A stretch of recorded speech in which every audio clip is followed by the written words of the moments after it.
Bienvenue à tous, merci de nous rejoindre dans cette nouvelle édition du QG Weekend. Au sommaire de ce journal, l'opposition burkinabé suspend sa participation au dialogue politique, dialogue dont la reprise est annoncée pour le 3 juillet prochain. L'opposition qui justifie ce retrait par l'aggravation de la situation sécuritaire dans le pays. Adoption d'une loi controversée au Sénégal, une loi contre le terrorisme mais jugée liberticide par l'opposition, en cause la révision d'une disposition du code pénal qui assimile à du terrorisme des actes intentionnels et qui troublent gravement l'ordre public. Et le Gabon récompensé pour son engagement en faveur des forêts. Le pays a reçu une enveloppe de 9 milliards de francs CFA de la Norvège, des fonds destinés à soutenir les efforts de réduction des émissions de CO2. Mais tout d'abord, l'attaque d'un convoi de Médecins sans frontières en Centrafrique. Attaque a eu lieu jeudi dans le nord du pays, non loin de la ville de Batang-Gafo. Le convoi a transporté des blessés sur des motos louées par l'ONG.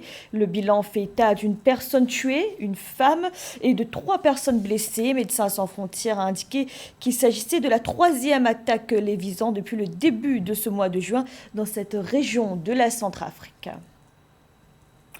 Au Burkina Faso, l'opposition suspend sa participation au dialogue politique, une décision prise au regard de la situation sécuritaire. Dans une déclaration à la presse, le chef de file de l'opposition, Edi Komboigo, a indiqué que des marches étaient également envisagées afin de réclamer des mesures fortes pour la protection des Burkinabés. Les opposants qui dénoncent l'incapacité du gouvernement à faire face aux attaques terroristes. Au Burkina Faso, l'opposition suspend sa participation au dialogue politique qui devrait reprendre le 3 juillet 2021. Une manière pour ces partis de l'opposition de protester contre l'incapacité du gouvernement de venir à bout du terrorisme. Les attaques se multiplient avec son lot de morts et de déplacés. Plus de 5 ans après les premières attaques contre le pays, aucune lueur d'espoir ne pointe à l'horizon, estime l'opposition. La priorité des Burkinabés aujourd'hui, c'est la sécurité. Or, le gouvernement a fait preuve d'incapacité à rassurer les Burkinabés. Nous avons perdu plus du tiers de notre territoire. Voilà pourquoi nous exigeons le départ du Premier ministre et le départ du ministre de la Défense. Pour le porte-parole du parti au pouvoir, Bindi Waba, ce n'est pas à l'opposition d'organiser le gouvernement en demandant la démission de certains ministres, ajoutant que des opérations de sécurisation du territoire sont en cours, contrairement aux accusations de l'opposition. Le dialogue politique donc c'est ouvert sur des questions électorales, sur des questions de réforme, mais aussi sur des questions de sécurité. Mais qu'après l'ouverture donc de ce dialogue politique, on a vu une sorte de continuité donc de ces massacres-là au Burkina Faso, notamment avec la mort de plus d'une dizaine donc de policiers sur l'axe Soubé par Sanogo. Il y a eu, on va dire, une sorte de révolte au niveau national parce que les gens ne comprennent pas que cette tuerie-là continue sans qu'il y ait une mesure politique véritable de la part de l'exécutif en place. On va dire que en même temps, l'opposition est dans son droit, mais elle essaie de chercher encore donc sur la colère populaire parce que au Burkina aujourd'hui, il est évident que tout le monde est content de cette tuerie-là. Et en même temps, il n'y a pas de sanction de la part du gouvernement. L'opposition a annoncé dans les jours à venir une série de manifestations pacifiques et silencieuses sur toute l'étendue du territoire pour protester contre la dégradation de la sécurité et rendre hommage aux victimes des attaques terroristes. Et la lutte contre le terrorisme également au centre de désaccord entre le pouvoir et l'opposition au Sénégal. Vendredi, les députés ont adopté un projet de loi qui révise certaines dispositions du code pénal. Projet qui prévoit ainsi que des actes troublant gravement l'ordre public pourraient être assimilés à des actes de terrorisme. L'opposition y voit un moyen de répression de la contestation. Aïssatou Bari. Lutte contre le terrorisme ou recul des libertés d'expression au Sénégal, c'est l'inquiétude de l'opposition et d'une partie de la société civile suite à l'adoption vendredi 25 juin par l'Assemblée d'un projet de loi sur le terrorisme et son financement. Une loi jugée liberticide par l'opposition qui a appelé au ralliement de la nation, occasionnant des arrestations. Donc c'est un peu pour corser les dispositions de la loi, mais cela ne peut être interprété par l'opposition comme une tentative de les empêcher de faire des manifestations, mais loin de là, parce que ce qui est au-dessus de tout, c'est la loi fondamentale du pays et qui garantit parmi les libertés le droit de manifester.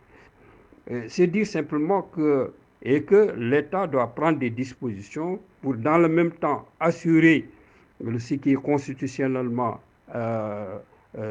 admis, c'est-à-dire le droit de manifester, mais en même temps de l'encadrer pour que on n'en profite pas pour faire des actes terroristes comme les actes que nous avons connus au mois de mars. Ce sont les dispositions prévues dans l'article 279-1 du Code pénal qui répertorie les crimes considérés comme constituant des actes de terrorisme punis de la réclusion criminelle à perpétuité lorsqu'ils sont commis avec l'intention de troubler gravement l'ordre public ou le fonctionnement normal des institutions qui ont déclenché ces différentes prises de position. Un individu qui aurait distribué ou mis à la disposition du public un message incitant à la commission d'un tel acte pourrait également être puni de réclusion criminelle. Ils veulent tout simplement pouvoir viser les opposants qui appellent à des rassemblements avec cette loi.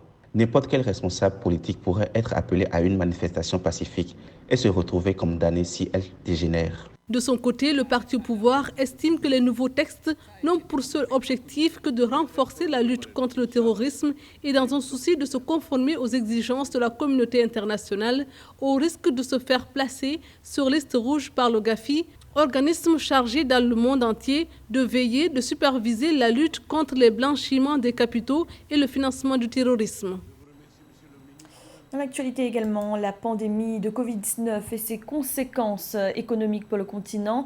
L'Afrique a ainsi enregistré 145 à 190 milliards de dollars de pertes cumulées du produit intérieur brut. Ce sont les chiffres annoncés par Akinwumi Adesina, le président de la Banque africaine de développement.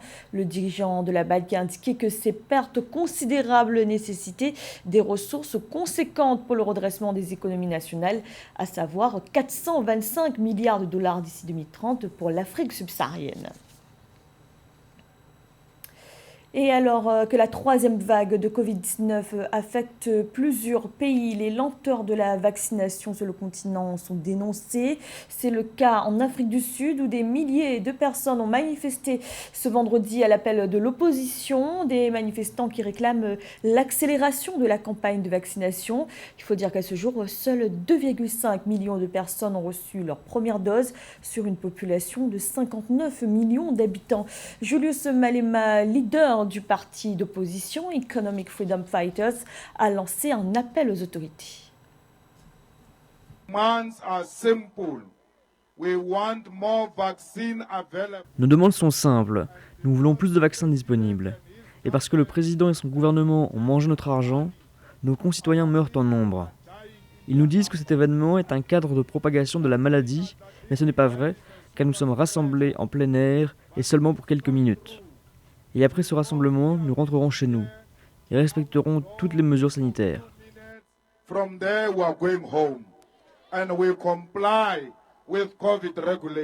Et en réponse, les autorités sanitaires en Afrique du Sud ont annoncé que le pays avait désormais franchi le cap des 100 000 vaccinations par jour. Nicolas Crisp, haut fonctionnaire de la santé, évoque pour nous les nouveaux objectifs en matière de vaccination. Au cours des 2 derniers jours, nous avons été capables de vacciner plus de 100 000 personnes par jour. Notre objectif pour la semaine prochaine est d'atteindre 150 000 par jour et d'ici la mi-juillet, 200 000 par jour, avec l'objectif d'ici fin juillet d'être en mesure d'avoir suffisamment de ressources sur le terrain pour atteindre 250 000 vaccinations par jour. Le président nous a demandé de viser un objectif de 300 000 par jour et je pense que nous tous, dans le programme de réponse à la vaccination, allons travailler dur pour essayer d'atteindre cet objectif. Dans le reste de l'actualité, l'aéroport international du Togo, Gnassingbé Eyadema, classé 2e de la zone UEMOA en termes de trafic.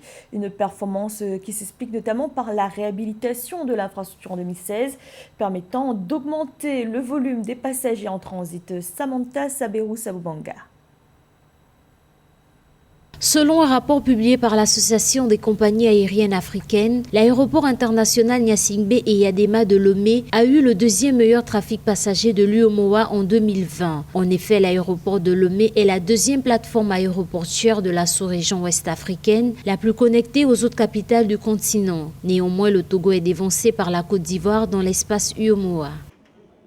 En 2016, le gouvernement togolais a décidé d'investir énormément de moyens dans l'amélioration de l'aéroport, des installations de l'aéroport de Lomé. Ce qui fait qu'aujourd'hui, ça en fait un aéroport extrêmement efficace, extrêmement efficient, avec véritablement tous les équipements qu'on est en droit d'attendre dans l'aéroport en 2021. Le pays bénéficie d'une compagnie aérienne qu'on appelle Avsky, qui sert comme ça de voie de transmission entre l'Est et l'Ouest de l'UEMOA et fait transiter des passagers et du fret sur la plateforme de Lomé. Ainsi, les deux conditions sont réunies. Des installations de dernière génération, une compagnie efficiente parce que Avsky est une compagnie qui est véritablement majeure, un acteur majeur dans le domaine de l'aviation dans la sous-région et ainsi l'aéroport de Lomé devient un hub de la sous-région. En revanche, sur le plan continental, le pays arrive en 10e position des aéroports ayant le plus grand volume intra-africain des passagers. D'après les autorités togolaises, plus de 2 millions de passagers transitent annuellement par Lomé depuis la réhabilitation de l'aéroport international de Lomé en 2016. Pour demain, il faut que l'effort qu'a réalisé le gouvernement togolais dans l'amélioration de l'installation aéroportuaire continue parce que les évolutions sont perpétuelles, les demandes des compagnies aériennes aussi ne s'arrêtent pas et il faut que la plateforme aéroportuaire de Lomé continue à satisfaire les différentes compagnies qui y mènent leurs activités. Notons que malgré la pandémie due au coronavirus, les États-Unis et le Royaume-Uni ont assoupli les conditions de voyage vers le Togo qu'ils classent parmi les plus sûres au monde par rapport au risque de contamination au Covid-19. Les mesures de lutte contre la déforestation mises en œuvre par le Gabon récompensées. Le pays a reçu 9 milliards de francs CFA de l'initiative pour la forêt d'Afrique centrale, un fonds dont la Norvège est le principal bailleur. Le Gabon s'est illustré dans ses efforts de réduction des émissions de CO2 et de préservation du couvert forestier. Samantha Sabeberou Sabanga. Grâce à la conservation de ces forêts, le Gabon a été récompensé à hauteur de 9 milliards de francs CFA par la Norvège. Le financement a été accordé dans le cadre de l'initiative pour les forêts d'Afrique centrale, CAFI, gérée par les Nations Unies. Selon le journal Le Monde, cette enveloppe est la contrepartie du carbone supplémentaire séquestré entre 2016 et 2017 grâce aux mesures mises en œuvre au Gabon dans le but de lutter contre la déforestation. Ce sont environ 3,4 millions de tonnes de ce carbone qui ont été séquestrées par le Gabon au cours de cette période. Le gouvernement norvégien est un acteur majeur engagé dans la protection du climat, de la biodiversité et en particulier dans la préservation des forêts. D'où l'appui au Gabon pour aider le Gabon et l'accompagner dans la protection de la forêt. Face à la vitesse de disparition de la forêt et en réponse à une urgence, la Norvège alloue plus de 300 millions d'euros chaque année pour la protection de la forêt. Les fonds accordés au Gabon serviront à financer la recherche scientifique, la promotion et la mise en œuvre de pratiques de gestion durable des forêts. Selon la CAFI, ils seront également utilisés pour préserver les zones protégées et renforcer les capacités au niveau du gouvernement. Il faut protéger la forêt, il faut la décimer pour vivre.